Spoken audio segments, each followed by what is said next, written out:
시청자 여러분 안녕하십니까. 조선일보 논설위원 이동훈입니다.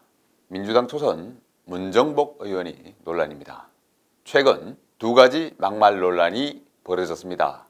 국회 본회의장에서 정의당 유호정 의원 28살 최연소 의원입니다. 유 의원에게 야 어디서 지금 감히 이렇게 고함을 쳤습니다. 최근에 장관 인사와 관련해서 언쟁이 오가던 중에 문 의원이 아니 그걸 당신이라는 말을 시작합니다. 유 의원이 말을 끊습니다. 그리고 당신이라고 반문합니다. 그러자 문 의원이 이렇게 말합니다. 어디서 감히. 먼저 당신이 누구를 지칭한 건지는 서로 주장과 해석이 엇갈립니다.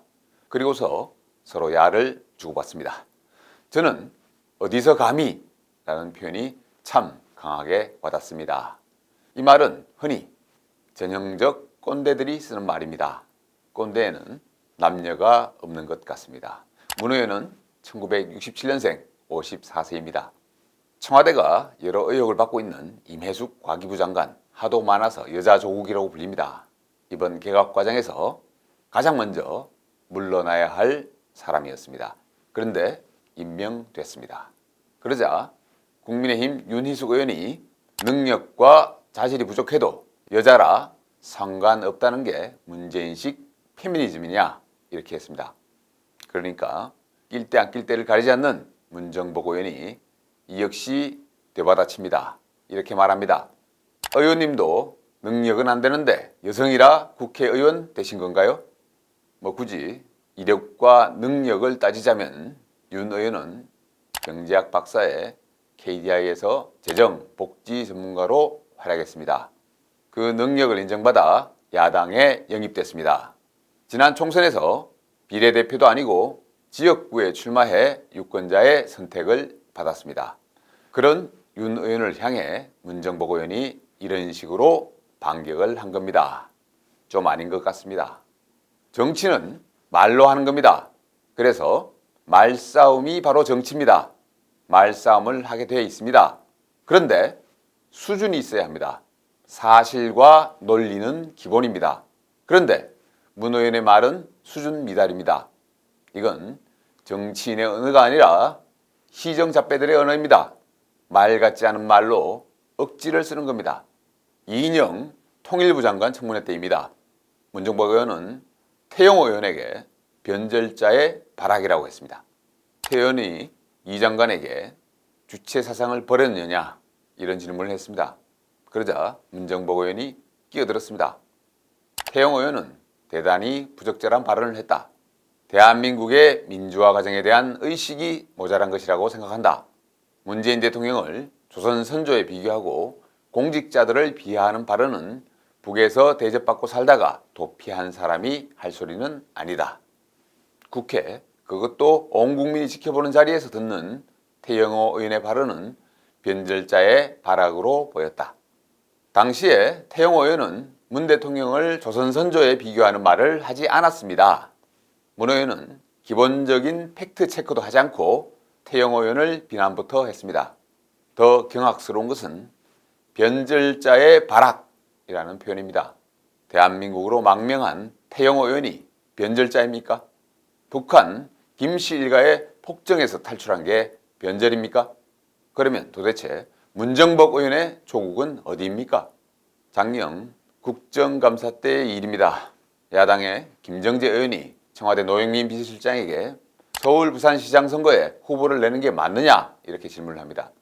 보궐선거 원인을 제공하면 불출마한다는 당헌을 문재인 대통령이 만들었는데 왜 약속을 깨느냐는 그런 비판이었습니다. 문 의원이 남의 질문에 끼어듭니다. 질문 같은 질문을 하라. 답변하지 마세요, 실장님. 자, 의원님들. 고성을 지릅니다.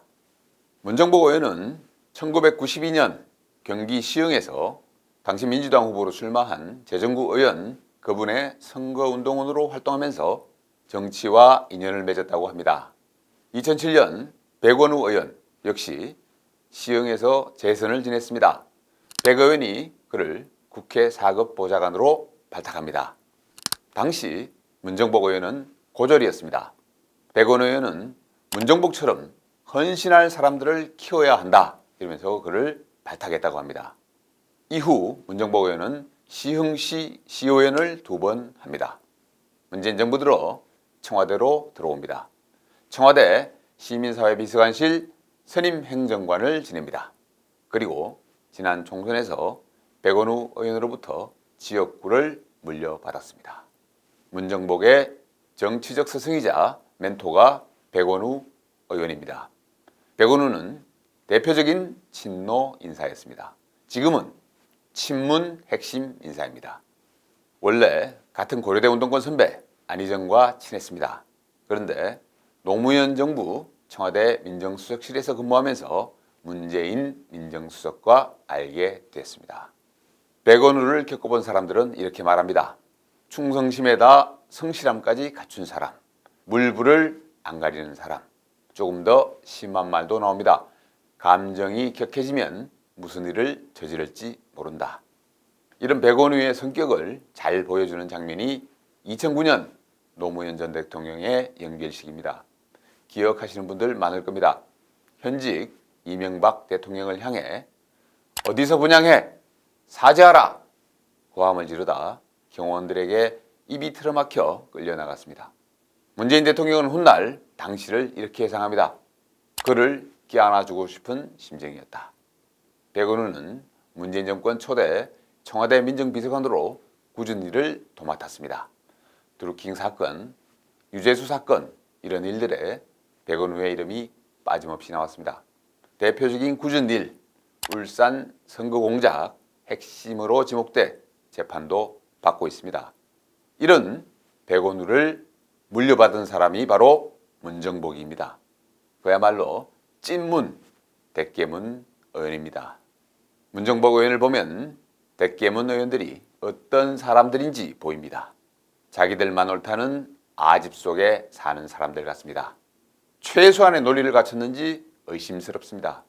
민주당에는 문 의원만 있는 게 아닙니다. 민주당 의원 174명 가운데 찐문 의원이 70 내지 80명 정도라고 합니다. 물론 사람마다 정도의 차이는 있을 겁니다. 하지만 이들은 대깨문 당원들과 조응해서 핵심 현안 등에서 당을 편협하고 강경하게 이끄는 데 앞장섭니다. 흔히 지금 민주당의 모습을 조폭에 비유합니다. 시키면 시키는 대로 하고 까라면 까는 집단, 논리와 이성보다 억지와 감성이 지배하는 집단, 조금이라도 튀는 소리를 내면 뒷골목으로 끌려나가 험한 꼴을 당합니다.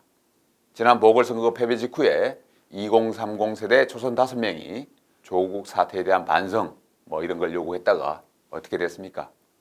중도층은 상식적이고 합리적인 사고를 하려고 합니다. 비타협적인 권력을 싫어합니다. 지난 재보선도 중도층이 합리적이고 상식적으로 표를 던진 결과였습니다. 문정복 의원과 같은 대깨문 의원들, 이들의 목소리가 커질수록, 이런 의원들이 부각될수록 중도층 민심은 민주당과 점점 더 멀어질 겁니다. 지난주 문정복 의원 논란을 보면서 드는 생각이었습니다.